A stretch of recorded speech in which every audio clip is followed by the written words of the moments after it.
ये कहानी एक जंगल में रहने वाले धूर्त हाकिम लुटेरा की और उसकी दो बेटियों की है। हाकिम लुटेरा जंगल से गुजरने वाले मुसाफिरों को छल कपट से लूटकर उनका कत्ल कर देता था। यह काम उसने अपने बच्चों को भी सिखा दिया था। ऐसे ही उनका गुजारा चलता था। पर फिर एक दिन एक ऐसा मुसाफिर आया जिससे उन सब की जिंदगी बदल गई। एक गुस्सैल राजा ने अपने पुत्र के किसी दोष के कारण उसे देश निकाला दे दिया। राजकुमार ने दुखी मन से अपने गुजारे के लिए 4 बेशकीमती रत्न और कुछ स्वर्ण लेकर भरे हृदय से अपने पिता का महल छोड़ दिया। चलते चलते वह जब शहर से कुछ दूर पहुंचा तो उसे एक साधु का आश्रम दिखाई किया। राजकुमार उस साधु को दंडवत प्रणाम करके एक तरफ बैठ गया। जब साधु ने उसकी मायूस शक्ल और देह पर कीमती वस्त्र देखे तो साधु ने उससे पूछा, बच्चा तुम कौन हो और यहां कैसे आए? राजकुमार बोला, महाराज मैं राजा चंद्रगुप्त का पुत्र सिद्धार्थ गुप्त हूं। मुझे मेरे पिता ने मुझे देश निकाला दे दिया है, इसीलिए मैं परदेश जा रहा हूं। रास्ते में आपका आश्रम दिखाई दिया तो मेरे मन में आया कि आपके भी दर्शन करता चलूं। साधु ने सिद्धार्थ की बात सुनकर कहा, वत्स तुम नेक इंसान हो और परदेश जा रहे हो, इसलिए मैं तुम्हें 4 बातें बताता हूं। तुम उन बातों पर अमल करना। परदेश में ये बातें तुम्हारे अवश्य ही काम आएंगी। पहली यह कि परदेश में एक से भले 2 होते हैं। दूसरी यह कि परदेश में दूसरे के हाथ का बना खाना मत खाना। अगर खाना भी पड़े तो पहले किसी जानवर को खिला देना। तीसरी बात यह कि परदेश में किसी दूसरे की बिछाई हुई चारपाई पर मत सोना। अगर सोना भी हो तो पहले बिस्तर को अच्छी तरह झाड़ लेना। और चौथी बात यह कि यदि कहीं शत्रुओं के फंदे में फंस जाओ तो जहां तक हो सके नरमी और ज्ञान की बातें सुनाकर अपना उद्देश्य प्राप्त करना। साधु ने कहा, मेरी यह 4 बातें हमेशा याद रखना। साधु की बातें सुन साधु को प्रणाम कर राजकुमार परदेश चल पड़ा। जब चलते चलते 2-3 दिन बीत गए तो वह एक जंगल में पहुंचा। वहां उसने देखा कि एक चील एक कछुए के बच्चे को लेकर उड़ी जा रही है। संयोगवश बच्चा उस चील के पंजे से निकलकर गिर गया। सिद्धार्थ गुप्त ने कछुए के तड़पते हुए बच्चे को देखा तो उसे बड़ी दया आई। उसने मन में सोचा कि इस बच्चे को पालना चाहिए। इस बच्चे को पालने से 2 बातें होंगी। पहली तो यह कि इस बच्चे के प्राण बच जाएंगे और दूसरी यह कि साधु द्वारा कही गई पहली बात भी पूरी हो जाएगी कि सफर में एक से भले 2 होते हैं और इससे बातें करते हुए दिन भी आसानी से बीतें। यह सब सोचकर सिद्धार्थ ने बच्चे को अपने साथ ले लिया। अब सफर में उसके साथ वह कछुए का बच्चा भी हो लिया। कुछ दिन के सफर के बाद राजकुमार को एक अच्छा सा स्थान दिखाई पड़ा। उस स्थान पर पहुंचकर उसने कुछ खाया पिया और फिर कछुए के बच्चे से बोला, तुम यहां बैठे रहना, मैं जरा थोड़ी देर सो लूं। यह कहकर सिद्धार्थ एक पेड़ के नीचे सो गया। उसी पेड़ के ऊपर एक सांप और एक कौवा रहते थे। उन दोनों का यह दस्तूर था कि जब कोई मुसाफिर उस पेड़ के नीचे ठहरता तो सांप उसे डस लेता और कौवा उसकी आंखें निकाल लेता। नाग ने जब सोते हुए मुसाफिर को देखा तो पेड़ के नीचे उतरा और राजकुमार को डस लिया। सांप के डसते ही तुरंत राजकुमार के प्राण पखेरु उड़ गए। कुछ देर में जब कछुए की नजर सिद्धार्थ पर पड़ी तो वह उसे मरा देखकर बहुत घबराया और सिद्धार्थ के ऊपर बैठकर रोने लगा।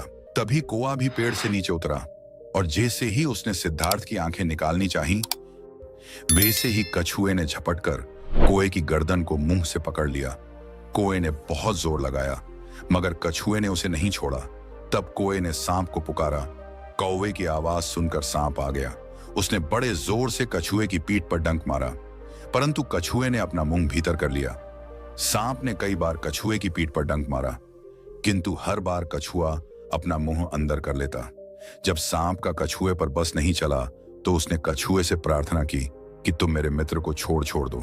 यह सुनकर कछुआ बोला, नहीं, तूने मेरे मित्र को डसा है, अब मैं भी तेरे मित्र की जान लूंगा।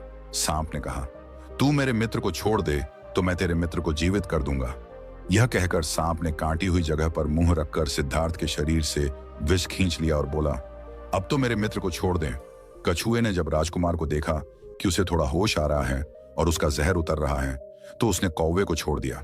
जब सिद्धार्थ को होश आया तब कछुए ने उसे सांप के डसने का सारा हाल सुनाया। कछुए की बात सुनकर तुरंत सिद्धार्थ के मन में साधु की बताई पहली बात याद आई। उसने सोचा, साधु की एक बात तो काम आई कि एक से भले 2 होते हैं। मन ही मन उसने साधु को धन्यवाद दिया और आगे बढ़ चला। चलते चलते कुछ दिनों के बाद जब वे समुद्र के किनारे जा पहुंचे तब कछुए के बच्चे ने कहा, मित्र, मेरा देश आ गया है। यदि तुम कहो तो मैं अपने माता पिता से मिलाऊं। उनसे बिछड़े बहुत दिन हो गए हैं, वे बहुत दुखी होंगे। सिद्धार्थ ने उसे जाने की आज्ञा दे दी और स्वयं रात को वहीं समुद्र के किनारे उस जंगल में ठहर गया जिस जंगल में राजकुमार ठहरा हुआ था। उसी जंगल में वहां से कुछ दूर ही एक ठग का परिवार रहता था। ठग के 2 लड़कियां और 3 बेटे थे। उसकी बड़ी बेटी का नाम विस्पाला था, जो ज्योतिष विद्या जानती थी। जब भी कोई राहगीर, कोई यात्री उस जंगल से गुजरता और उसके पास कुछ कीमती होता तो ठग की बड़ी बेटी अपनी विद्या से जान लेती थी। आज फिर से उसे बहुत दिनों बाद बहुत से खजाने की महक आई। उसने अपने पिता से कहा, ऐसा प्रतीत होता है कि इस जंगल में एक राहगीर आया हुआ है। उस राहगीर के पास 4 बेशकीमती रत्न हैं। यदि आप लोग उस राहगीर को यहां ले आओ तो उससे वो 4 बेशकीमती रत्न लेना मेरा काम है। यदि वे बेशकीमती रत्न हमको मिल जाएं तो हमारा जीवन सुखमय हो जाएगा। परंतु उस राहगीर को मारना मत, उसे जीवित ही पकड़ लाओ। ठग अपने बेटों के साथ तुरंत उसकी तलाश में निकल पड़ा। वे थोड़ी ही दूर चले होंगे कि उन्होंने देखा एक आदमी एक पेड़ के नीचे सो रहा है। उसे देखकर उन्होंने सोचा कि यह वही राहगीर हो सकता है जिसके पास बेशकीमती रत्न है। वे उसे पकड़ कर ले गए और अपनी बड़ी बेटी के हवाले करके बोले, इससे बेशकीमती रत्न निकलवाना अब तुम्हारा काम है। ठग की बड़ी बेटी ने पूरे आश्वासन के साथ कहा, पिताजी, आप लोग चिंता मत करो, मैं इससे बेशकीमती रत्न निकलवा लूंगी। ठग की छोटी बेटी रूपाली वह अच्छे हृदय की थी। उसने जब सिद्धार्थ को देखा तो वह दिलो जान से उस पर मोहित हो गई। पहली ही नजर में वह अपना दिल उस नौजवान राजकुमार को दे बैठी। भाइयों के डर से कुछ कह तो ना सकी, लेकिन मन ही मन उसको बचाने की युक्ति सोचने लगी। कुछ देर बाद ठग की बड़ी बेटी ने खाना बनाया और उसमें जहर मिला दिया। वही खाना उसने सिद्धार्थ को परोस दिया। जब थाली सिद्धार्थ के सामने आई तो उसने खाने के लिए निवाला। जैसे ही उसे खाने को हुआ तभी उसे साधु की कही गई दूसरी बात याद आई। उसने थाली में से थोड़ा सा भोजन निकालकर बिल्ली के सामने डाल दिया। जैसे ही उस खाने को बिल्ली ने खाया तो वो तुरंत मर गया। यह देखकर सिद्धार्थ ने भोजन नहीं किया। उसने अपने मन में सोचा कि साधु की दूसरी बात भी काम आई। अपनी इस चाल को असफल होते देखकर ठग की बड़ी बेटी को गुस्सा तो बहुत आया, पर वह अपने गुस्से को अंदर ही अंदर पी गई। उसने सिद्धार्थ के सोने के लिए पलंग तैयार करवाया और उससे कहा, जाओ राहगीर, ऊपर के कमरे में तुम्हारे लिए पलंग तैयार करवा दिया है, अब तुम आराम करो। कई दिनों की सफर की यात्रा के कारण थका हुआ राजकुमार जब ऊपर आया तो उसे बढ़िया धुली हुई चादर पलंग पर बिछी हुई दिखाई दी। उसने सोचा, जो हुआ सो हुआ, कई दिनों के बाद चैन की नींद तो सोने को मिलेगी। वो जैसे ही पलंग पर बैठने को हुआ तो उसे साधु की तीसरी बात याद आई कि परदेश में हमेशा बिस्तर को झाड़कर सोना। जैसे ही उसने बिस्तर को झाड़ा तो उसके होश उड़ गए। वो बिस्तर एक कच्चे सूत से तैयार किया गया था जिसके नीचे आग का कुआं था। सिद्धार्थ ने देखा कुएं के अंदर बड़े बड़े आग के अंगार धधक रहे हैं। सोचा, साधु की तीसरी बात भी काम आई। उसने एक बार फिर मन ही मन साधु का धन्यवाद किया और पास पड़ी एक टूटी हुई चारपाई पर लेट गया। थोड़ी देर पहले जो राजकुमार चैन की नींद लेने की सोच रहा था, अब नींद उसकी आंखों से कोसों दूर थी। अब तो उसे अपनी जान के लाले पड़े थे। सोचने लगा, आज की रात बचना बहुत कठिन है। तभी ठग की छोटी बेटी मौका पाकर आई और कहने लगी, हे प्रिय, मैं तुम पर दिलो जान से न्यौछावर हूं, परंतु आज की रात मेरे वश में कुछ नहीं है। आज की रात मेरी बड़ी बहन की बारी है। जिस तरह भी हो सके बस आज की रात मेरी बहन से अपने प्राण बचा लो। कल मेरी बारी है। हे स्वामी, मैं आपकी दासी हूं, मैं आपको बचा लूंगी। इतना कहकर ठग की छोटी बेटी चली गई। जब सब लोग खाना खा चुके तो ठग की बड़ी बेटी ऊपर बने कमरे में चली। सोचा, अब तक तो राहगीर जलकर राख बन चुका होगा, पर जैसे ही वह कमरे के अंदर आई और देखा कि राहगीर तो बिल्कुल सही सलामत टूटी हुई चारपाई पर लेटा हुआ है तो उसके क्रोध की कोई सीमा ना रही। तुरंत उसने कटार निकाली और क्रोध से बोली, हे राहगीर, या तो अपने 4 बेशकीमती रत्न मुझे अभी के अभी दे दे, वरना मैं तुझको मार डालूंगी। उसी समय सिद्धार्थ को साधु की चौथी बात याद आई कि कहीं शत्रुओं के फंदे में फंस जाओ तो जहां तक हो सके नरमी और ज्ञान की बातें सुनाकर अपना उद्देश्य प्राप्त करना। उसने सोचा कि आज रात बचना मुश्किल है, पर साधु की चौथी बात भी आजमानी। सिद्धार्थ ने यह सब सोचकर लड़की से कहा, मेरे पास बेशकीमती रत्न नहीं है। यदि तू मुझको मारेगी तो वैसे ही पछताएगी जैसे बंजारा अपने कुत्ते को मारकर पछताया था। लड़की गुस्से में बोली, कौन बंजारा और कौन सा कुत्ता, क्या बक रहे हो तुम? तब राजकुमार बोला, तुम नहीं जानती तो सुनो। ये एक बंजारा था जिसने एक कुत्ता पाल रखा था। वो कुत्ता बहुत समझदार था, जिसे बंजारा अपनी औलाद से भी ज्यादा प्यार करता था। एक समय ऐसा आया कि एक कातक नाम की भयंकर बीमारी के चलते बंजारे का सारा परिवार उस बीमारी की भेंट चढ़ गया और बंजारे की करोड़ों की संपत्ति भी बिक गई। दुखी बंजारा अपने कुत्ते को लेकर दूसरे शहर एक साहूकार के पास जाता है और साहूकार को 5,000 के बदले अपना कुत्ता गिरवी रखने को बोलता है। उस समय 5,000 एक बहुत बड़ी रकम होती थी। पहले तो बनिए ने बंजारे को मना कर दिया, पर फिर कुछ सोचकर उसने बंजारे को 5,000 दे दिए। कुछ ही समय बीता था कि एक रात सेठ के घर डाकू घुस गए। बंजारे का कुत्ता सब हरकत देख रहा था। सोचा, भोकू तो परिवार के सब लोग उठ जाएंगे और ये डाकू उनका भी कत्ल कर देंगे। वो चुपचाप बस उनको देखता रहा। जब डाकू सेठ के घर चोरी किए हुए धन को लेकर चल पड़े तो कुत्ता चुपचाप उनके पीछे पीछे चला गया।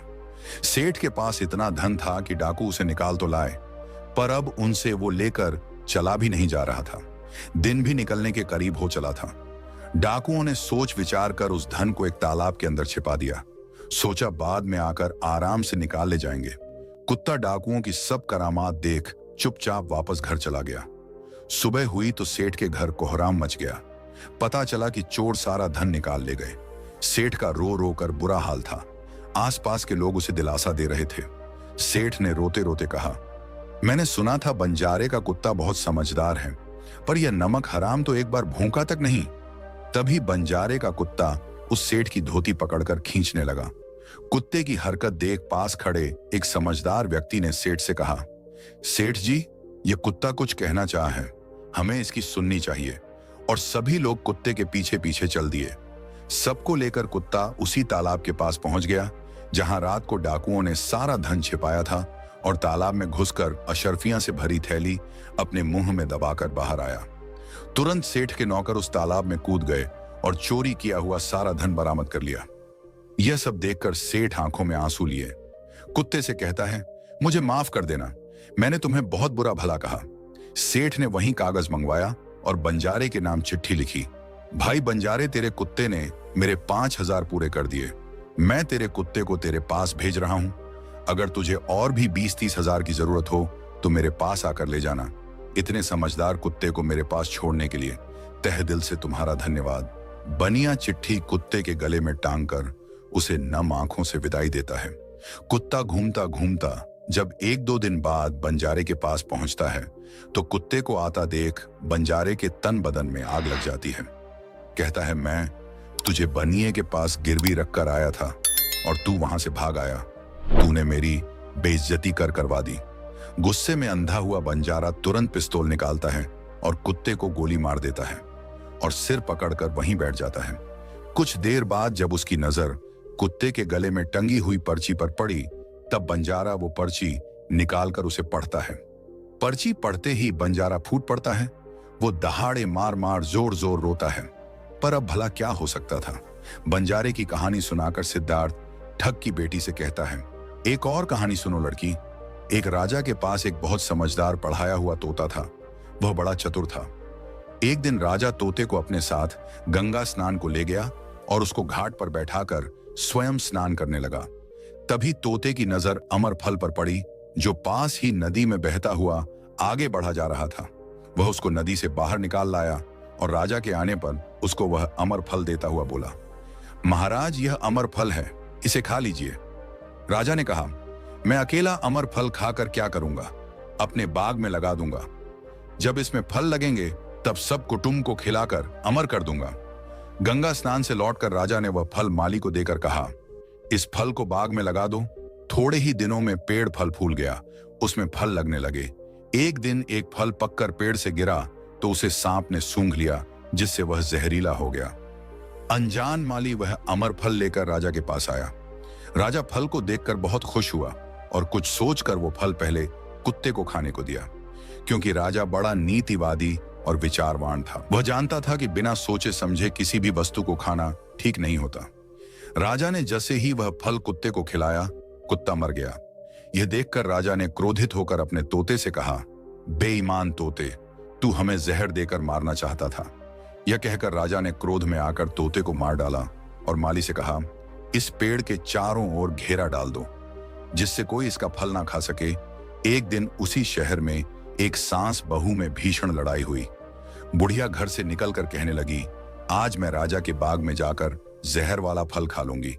यह कहकर वह बाग में आई और जैसे ही उसने फल तोड़कर खाया तो वह 20 वर्ष की युवती बन गई। जब राजा को यह समाचार मिला तो उसे सारा माजरा समझते देर न लगी। राजा को बड़ा दुख हुआ। वह कहने लगा, वास्तव में यह अमर फल ही है। मैंने व्यर्थ ही इतने समझदार तोते को मार डाला। इतनी दास्तान कहते कहते सवेरा हो गया। तब ठग की बेटी ने सिद्धार्थ से कहा, आज तो तूने मुझे बातों में लगाकर अपनी जान बचा ली, परंतु आज रात मेरी छोटी बहन की बारी है। वो तुझे हरगिज जीवित ना छोड़ेगी। जब ठग की छोटी बेटी को पता चला कि सिद्धार्थ जिंदा और बिल्कुल सही सलामत है तो उसकी खुशी का ठिकाना ना रहा। अपनी बहन को दिखाने के लिए ऊपरी मन से बोली, तुम निश्चित रहो बहन, मैं आज इससे बेशकीमती रत्न लिए बगैर छोड़ने वाली नहीं हूं। दिन बीता और रात हुई। तब ठग की छोटी बेटी सिद्धार्थ के पास गई और बोली, भगवान का शुक्र है जो आपने चालाकी से अपनी जान बचा ली। सिद्धार्थ बोला, तुम सब ऐसा क्यों करते हो? तब ठग की छोटी बेटी बोली, हमारी तो यही रीति है कि मेरे भाई और बाप मुसाफिरों को पकड़ कर लाते हैं और हम बहनें अपनी चालाकी से उनसे माल हथकर उन्हें मार डालती हैं। फिर वह बोली, पर तुम चिंता मत करो, अब मेरी बारी है और मैं तो दिलो जान से तुम्हारी दासी हूं। तुम्हें जैसा समझ पड़े वैसा ही करो। यह सुनकर सिद्धार्थ बोला, प्रिय, तुम भी मुझे देखते ही पसंद आ गई थी। दिल करता है कि हर पल तुम्हारे पास ही रहूं। तुम अपनी बड़ी बहन की तरह नहीं हो। तुम एक नेक दिल औरत हो। तुमसे मेरा कुछ भी छिपा हुआ नहीं है। उसकी बात सुनकर ठग की बेटी ने कहा, तुम कहते हो कि मुझसे कुछ भी छिपा नहीं है, तो फिर वे 4 बेशकीमती रत्न कहां हैं? सिद्धार्थ ने कहा, वो चारों बेशकीमती रत्न मेरे सिरहाने में हैं। अगर तुम निकालना चाहो तो निकाल लो। राजकुमार की बात सुनकर ठग की छोटी बेटी बोली, प्यारे, वो बेशकीमती रत्न तुम्हें ही मुबारक हो। मैं तो तुम्हारी दासी हूं, तुम्हारे दर्शनों की प्यासी हूं। मुझे तुम्हारे सिवाय और कुछ नहीं चाहिए। यह सुनकर सिद्धार्थ बोला, जो कुछ तुमने कहा है वह तो सब ठीक है, लेकिन यह प्यार और प्रेम की बातें सब धरी रह जाएंगी जब हमारे शरीर में प्राण ही नहीं रहेंगे, क्योंकि जब तुम्हारे बाप और भाइयों को इसका पता लगेगा तो हम दोनों की खैर नहीं। तब ठग की बेटी बोली, तुम चिंता मत करो, मेरे पास इसका भी उपाय है। आज रात को सबके सोने के बाद हम यहां से भाग चलेंगे और कहीं बहुत दूर रहेंगे, जहां कभी मेरे भाई और बाप पहुंच ना सके। सिद्धार्थ बोला, पर यह सब होगा कैसे? वह बोली, यहां से निकलने का एक ही उपाय है। मेरे पिता के पास 2 ऊंटनियां हैं। उनमें से एक तो दिन भर में 50 कोस चलती है और दूसरी दिन भर में 60 कोस चलती है। तुम उनमें से बड़ी वाली को खोल लाना, तब तक मैं हम दोनों के लिए कुछ धन बांध कर रख लूंगी। जब आधी रात हुई तब सिद्धार्थ ऊंटनी को खोलने चला गया। सिद्धार्थ ऊंटनी ले तो आया, मगर जल्दबाजी के कारण वह बड़ी के स्थान पर छोटी को ले आया। ठग की बेटी बहुत सा माल लेकर ऊंटनी पर बैठ गई और दोनों चल दिए। ऊंटनी जब चलते चलते 20-30 कोस पहुंची तो जंगल में रुककर खड़ी हो गई। बीच जंगल में ऊंटनी को खड़ी देखकर सिद्धार्थ और ठग की बेटी के होश उड़ गए। ठग की बेटी बोली, अनर्थ हो गया। तुम रात के अंधेरे में बड़ी ऊंटनी की जगह छोटी को ले आए। मेरे पिता और भाई आते ही होंगे, वो हमें नहीं छोड़ेंगे। इधर जब सवेरा हुआ तो ठग ने देखा कि उसकी बेटी और मुसाफिर दोनों गायब हैं। उसने सोचा कि निसंदेह वह बदमाश मेरी बेटी को भगा ले गया है। तबेले में जाकर देखा तो पाया कि छोटी ऊंटनी गायब है और बड़ी वहीं है। सोचा ज्यादा दूर नहीं गए होंगे और ऊंटनी पर सवार होकर उसने उसे तेजी से दौड़ा दिया। थोड़ी ही देर में जंगल में उस स्थान पर जा पहुंचा जहां सिद्धार्थ और उसकी बेटी ठहरे थे। सिद्धार्थ ने जब उसको आते देखा तो बहुत घबराया और कहने लगा, देखो तो तुम्हारा पिता आ रहा है, अब उससे प्राण कैसे बचेंगे? लड़की ने कहा, घबराओ मत और जो मैं कहती हूं उसे ध्यान से सुनो। जाओ, जाकर उस पेड़ पर चढ़ जाओ। जब मेरा बाप तुम्हें पकड़ने के लिए आएगा और पेड़ पर चढ़ेगा तो मैं चुपके से बड़ी वाली ऊंटनी पर चढ़कर उसको तुम्हारी डाल के नीचे खड़ा कर दूंगी। तुम कूद कर उस पर बैठ जाना। इस प्रकार हम दोनों बचकर साफ निकल जाएंगे। यह सुनकर सिद्धार्थ तुरंत पेड़ पर चढ़ गया। तब तक ठग भी वहां आ पहुंचा।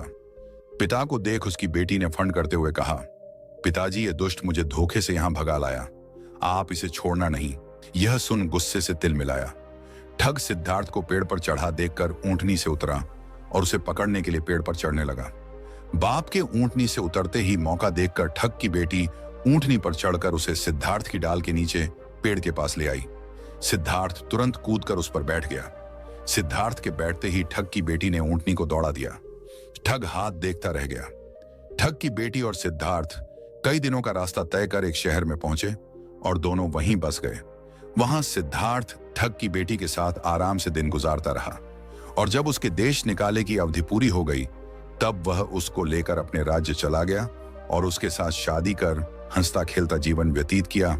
निष्कर्ष, सिद्धार्थ और ठग की बेटी की यह कथा हमें यह सिखाती है कि प्रेम और विश्वास का बंधन सबसे मजबूत होता है। जब बुद्धिमत्ता, धैर्य और निस्वार्थ प्रेम मिलते हैं तो असंभव को भी संभव बनाया जा सकता है।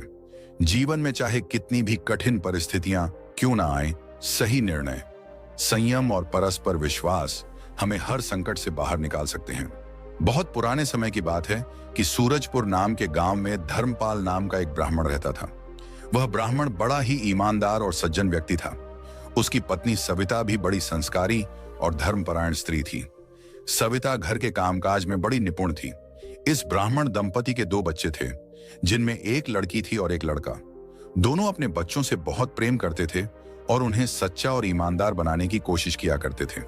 हालांकि बड़ा बच्चा लड़का था, फिर भी लड़की अधिक होशियार और समझदार थी। वह माता पिता की दुलारी थी। समय के साथ लड़की बड़ी हो गई और विवाह के योग्य हो गई। माता पिता को यह एहसास भी नहीं हुआ कि उनकी बेटी इतनी जल्दी विवाह योग्य हो जाएगी।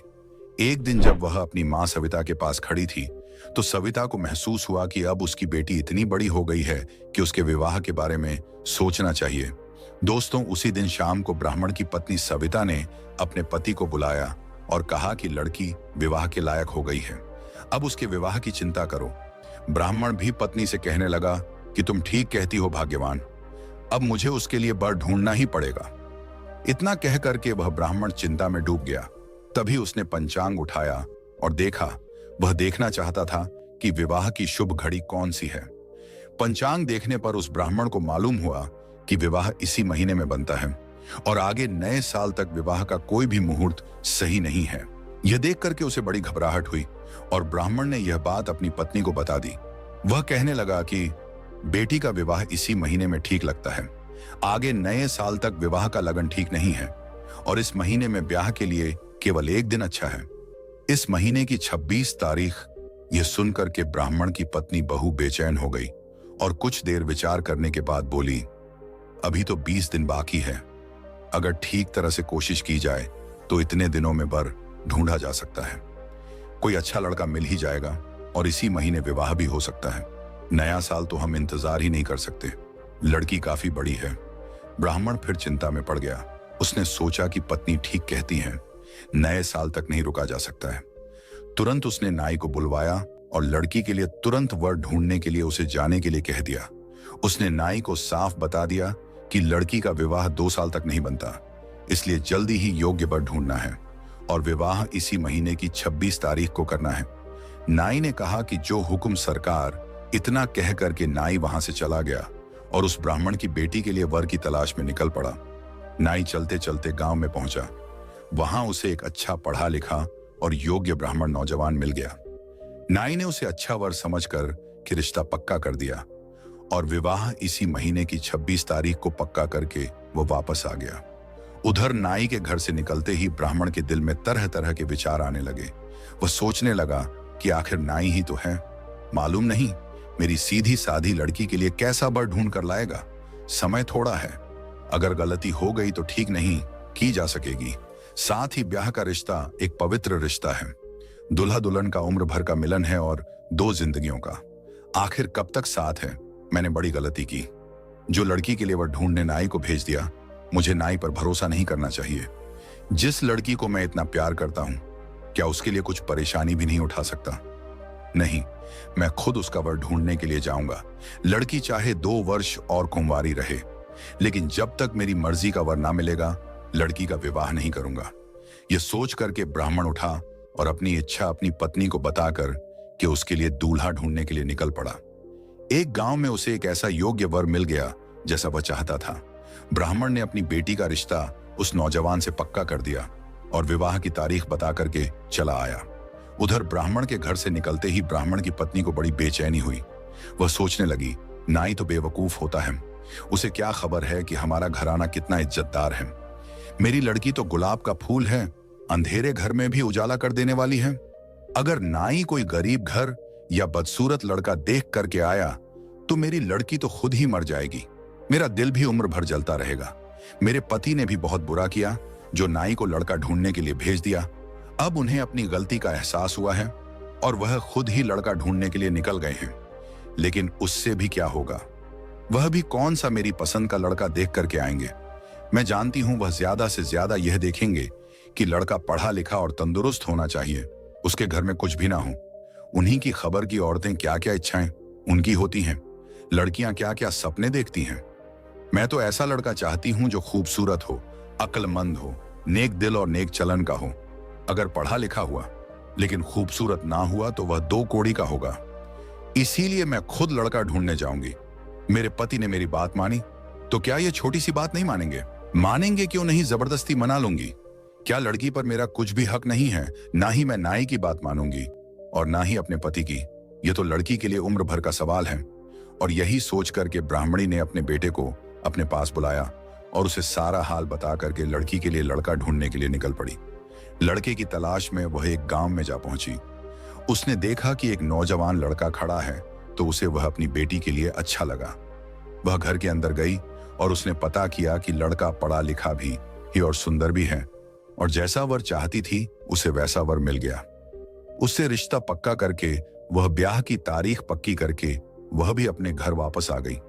इधर उसके घर से जाते ही लड़की का भाई मन में सोचने लगा, विचार करने लगा, नाई तो अपना फर्ज पूरा कर देगा, उससे वर ढूंढने के लिए कहा गया है, वह लड़का ढूंढ देगा, फिर चाहे वर कैसा भी हो वर ढूंढने के बाद उसका फर्ज पूरा हो जाएगा। बाद में भुगतना तो हम ही को पड़ेगा। माँ बाप पर कुछ जिम्मेदारी जरूर है लेकिन ज्यादा नहीं। वह तो अपनी मर्जी का लड़का ढूंढेंगे। पिताजी यह देखेंगे कि लड़का पढ़ा लिखा हो और माताजी यह देखेंगे कि लड़का खूबसूरत हो और दौलतमंद हो। लेकिन इतने से काम नहीं बनता। माँ बाप तो बहन का ब्याह करके स्वर्ग के घर चले जाएंगे। बहनोई साहब और उनके खानदान वालों के बाद मुझे ही पालना पड़ेगा, मुझे ही पालना पड़ेगा। उनको मैं चाहता हूं कि मेरी बहन के लिए जो बर देखा जाए वह व्यवहार का अच्छा हो, मिलनसार हो और उसके खानदान वाले भले हों और मेरी बहन को ससुराल में जाकर के कोई तकलीफ ना हो और उसकी वजह से मुझे भी कोई तकलीफ ना हो। लड़का पढ़ा लिखा भी हुआ, खूबसूरत भी हुआ और दौलतमंद भी हुआ, लेकिन शरीफ ना हुआ तो घर में हमेशा परेशानी ही बनी रहेगी और बहन की जिंदगी दुर्लभ हो जाएगी, मुश्किल जिंदगी हो जाएगी बेचारी की। इसीलिए मैं अपनी मर्जी का दूल्हा ढूंढने जाऊंगा। माँ बाप भले ही नाराज हों, उन्हें कितने दिन इस दुनिया में रहना, आखिर मैं तो वह दुनिया से चले ही जाएंगे। यह सोच करके वह नौजवान उठा और घर को अपने नौकर के सुपुर्द करके बहन के लिए बर ढूंढने के लिए निकल पड़ा। एक गांव में उसे भी अपनी पसंद का एक लड़का मिल गया और उसका रिश्ता पक्का करके और विवाह की तारीख पक्की करके वह घर वापस आ गया। नाई ब्राह्मण, ब्राह्मणी और उनका लड़का चारों एक ही दिन घर वापस पहुंचे। आपस में बातचीत करने के बाद मालूम हुआ कि चारों चार गांव में चार वर तलाश करके आए हैं और सबको विवाह की एक ही तारीख बता करके आए हैं। यह बात जान करके बेचारे ब्राह्मण को बड़ी चिंता हुई। उसने नाई से कहा कि तुरंत तीनों गांव में जाकर के रिश्ता मना कराओ, सिर्फ वही रिश्ता पक्का समझा जाए जिसे बाप ने बेटी के लिए खुद पक्का किया है। नाई उलझन में पड़ गया और वह हां करके ना करना ठीक नहीं समझता था। अगर नाई आज एक रिश्ता पक्का कर दे तो कल उसे मना कर दे तो समाज में उसकी क्या इज्जत बाकी रहेगी। इसीलिए वह अपने पक्के किए हुए रिश्ते को मना नहीं करना चाहता। वह उन तीनों रिश्तों को मना करने के लिए चला गया जो ब्राह्मण, ब्राह्मणी और उनके लड़के ने पक्के किए थे। उसने तीनों जगह पर जाकर के ब्राह्मण का पैगाम सुना दिया, लेकिन किसी ने उसकी बात नहीं मानी। सब समझ रहे थे कि नाई उन्हें बहकाने के लिए आया है और वह लोग विवाह की तैयारी करते रहे। उन्होंने सोचा कि रिश्ते को तो वही मना कर सकता है जिसने रिश्ता पक्का किया है। ये कोई लड़की वालों का दुश्मन है, भले ही वह नाई है, लेकिन है कोई दुश्मन जो रिश्ता तोड़ने आ गया है। कुछ ही दिनों में विवाह की तारीख आ गई। ब्राह्मण ने विवाह की सारी तैयारी कर ली थी, लेकिन जब विवाह के दिन 4 बारातें दरवाजे पर आ गई तो वह देख करके घबरा गया। सोचने लगा, नाई को तो मैंने मना करने के लिए भेज दिया था, फिर ये बाकी 3 बारातें किस तरह यहां पहुंच गई? ये लोग कैसे आ गए? एक लड़की और 4 दूल्हे। कैसी बदकिस्मती है मेरी। हे भगवान, मैंने ऐसा कौन सा पाप किया है जो मुझे यह दिन देखने को मिले हैं? अब मैं कहां जाऊं और क्या करूं? यही सोचते सोचते ब्राह्मण बेचैन हो गया और शर्म और बदनामी के कलंक से बचने के लिए खुदकुशी करना ही उसने सबसे अच्छा इलाज समझा। वह धीरे से उठा और गांव के बाहर एक कुएं में कूदकर अपनी जान देने के लिए अपने घर से निकल पड़ा। जब वह कुएं पर पहुंचा तो अचानक एक सन्यासी उधर से जा रहे थे। सन्यासी ने उससे पूछा कि तुम इस सुनसान जंगल में इस कुएं पर अकेला बैठकर क्या कर रहे हो? ब्राह्मण ने सन्यासी को सारा हाल कह सुनाया कि कैसे उसके साथ कौन सी घटना घटी है और किस कारण से वह यह कर्म करना चाहता है। सन्यासी ने कहा, खुदकुशी करने से कोई फायदा नहीं होगा, तुम मेरे साथ चलो, मैं तुम्हारी मुश्किल हल करवाऊंगा। ब्राह्मण सन्यासी के साथ चल दिया तो रास्ते में एक कुतिया मिली जिससे अभी अभी 3 बच्चे पैदा हुए थे। सन्यासी ने एक बच्चे की तरफ इशारा करते हुए ब्राह्मण से कहा कि इसे अपने साथ उठा लो। ब्राह्मण ने उस बच्चे को उठा करके अपने झोले में डाल लिया और आगे चल दिया। आगे चल करके दोनों ने देखा कि एक सुवर्ण ने अभी अभी बच्चे दिए, उसमें से एक बच्ची है। सन्यासी ने इशारा किया कि इसे भी उठा लो। ब्राह्मण ने उसे भी उठा करके झोली में डाल लिया। जब आगे और चले तो उन्हें गधे की बच्ची मिली। सन्यासी के इशारा करने पर ब्राह्मण ने उसे भी उठा करके अपनी झोली में डाल लिया। अब सन्यासी और ब्राह्मण घर पहुंचे। सन्यासी ने कहा कि इन तीनों बच्चों को एक कोठरी में बंद कर दो और अपने लड़की को भी उसी में बंद कर दो, जब तक मैं ना कहूं। कोठरी को मत खोलना। ब्राह्मण ने वैसा ही किया जैसा सन्यासी ने कहा था और चारों को एक कोठरी में बंद कर दिया। उसके बाद सन्यासी ने कहा कि चारों को एक-एक करके बुलाओ। ब्राह्मण ने पहले एक नौजवान को बुलाया। सन्यासी के आदेश से कोठरी का दरवाजा खोला गया, लेकिन यह सब देख करके हैरान रह गए कि अंदर से एक ही रंग और एक ही रूप की 4 लड़कियां बैठी हुई थीं। उसमें से एक लड़की को बाहर निकाला गया और उसका विवाह उस आए हुए नौजवान से कर दिया गया। इसी तरह से बारी बारी तीनों लड़कियों का ब्याह भी तीनों नौजवानों के साथ कर दिया गया। ब्राह्मण ने चारों बारात की अच्छी से खातिरदारी की और खुशी खुशी चारों को विदा कर दिया। चारों नौजवान खुश थे। चारों को चेहरे पर जीत की खुशी झलक रही थी। उसमें से हर एक समझ रहा था कि ब्राह्मण ने अपनी लड़की का विवाह मेरे साथ किया है और बाकी तीनों वर खाली हाथ जा रहे हैं। उन्हें अच्छी तरह से मालूम था कि लड़की एक ही है, ब्राह्मण की एक ही बेटी है और बाकी बारातें गलती से आ गई हैं। ऐसे ही समय गुजरता गया। चारों लड़कियों को ससुराल गए। काफी समय बीत चुका था। एक दिन ब्राह्मण के मन में आया कि जाकर के देखूं तो सही कि चारों लड़कियों के ससुराल में वह किस तरह से रहती हैं और उनका क्या हालचाल है। यही सोचकर पहले वह उस लड़की के पास गया जो कुतिया की बच्ची थी। समधी ने उसकी अच्छी तरह से बड़ी आव भगत की खातिरदारी की और कहा, हम आपके एहसान एहसानमंद हैं कि आपने बाकी 3 वरों की परवाह ना करके मेरे लड़के के साथ अपनी बेटी का विवाह कर दिया। इसमें मैं अपनी बड़ी इज्जत महसूस करता हूं। आपकी लड़की बहुत लायक है, घर का सब कामकाज भी कर लेती है, पर कुछ ऐब भी है। उसमें घर में सब चीज मौजूद होते हुए भी पड़ोसियों से मांगे बगैर नहीं रहती। सुबह होते ही जब तक 10 घर नहीं घूम लेती तब तक उसे चैन नहीं पड़ता।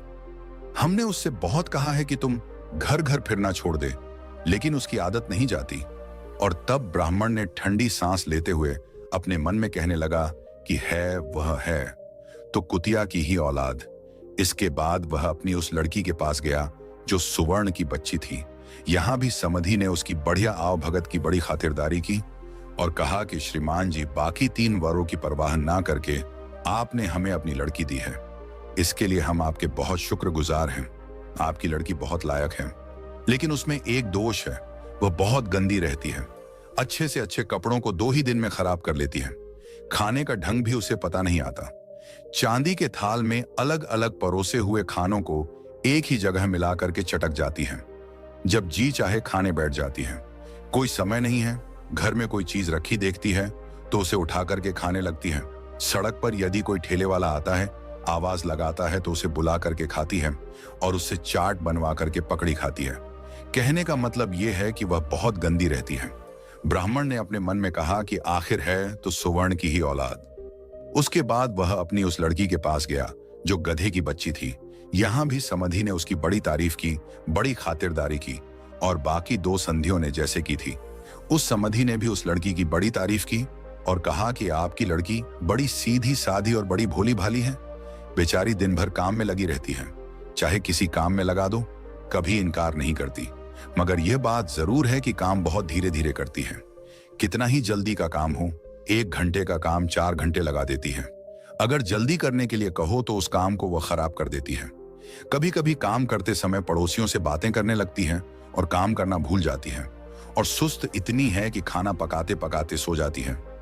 डांट फटकार का उस पर कोई असर ही नहीं पड़ता। अकल तो भगवान ने दी ही नहीं, किसी बात को बार बार समझाओ फिर भी समझती नहीं। बच्चे उसे कभी कभी गधे की बच्ची भी कह देते हैं। ब्राह्मण ने मन में कहा कि कौन सी मेरी लड़की है तो गधे की ही औलाद। आखिरकार वो अपनी लड़की के पास गया। यहां भी उसकी बड़ी आवभगत हुई। समधी ने उसकी लड़की की बड़ी तारीफ की। प्यारे भाई, आपकी लड़की बड़ी शरीफ और नेक दिल है। जिस दिन से हमारे घर आई है, हमारे घर की सारी गरीबी दूर हो गई। वह बहुत सवेरे उठती है, सबसे पहले उठती है, सारे घर की सफाई करती है, हमेशा नहा धो करके पूजा पाठ करती है और खाली समय में रामायण भागवत पढ़ती है। खेल तमाशे उसे अच्छे नहीं लगते। मेला देखने आज तक कभी नहीं गई। सबको बड़े प्रेम से खाना खिलाती है।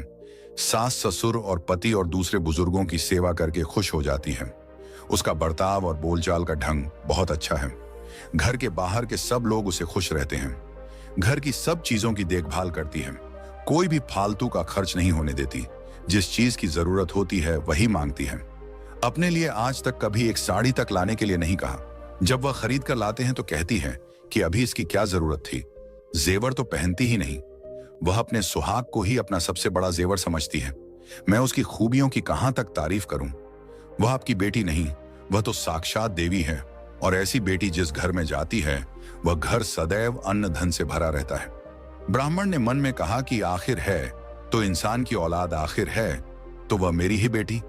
इसके बाद वह खुश होकर कि ब्राह्मण अपने घर वापस चला गया। इस तरह से ब्राह्मण का जो संकट था वह टल गया और ब्राह्मण अपनी बेटी की विवाह करने के बाद बड़ा संतुष्ट था। दोस्तों, ये कहानी आपको कैसी लगी है एक प्यारा सा कमेंट करके जरूर बताना। और यदि यह वीडियो आपको पसंद आया, अच्छा लगा है, तो इस वीडियो को लाइक शेयर करना और चैनल को सब्सक्राइब जरूर करें। तो मिलते हैं अगली कहानी में। धन्यवाद।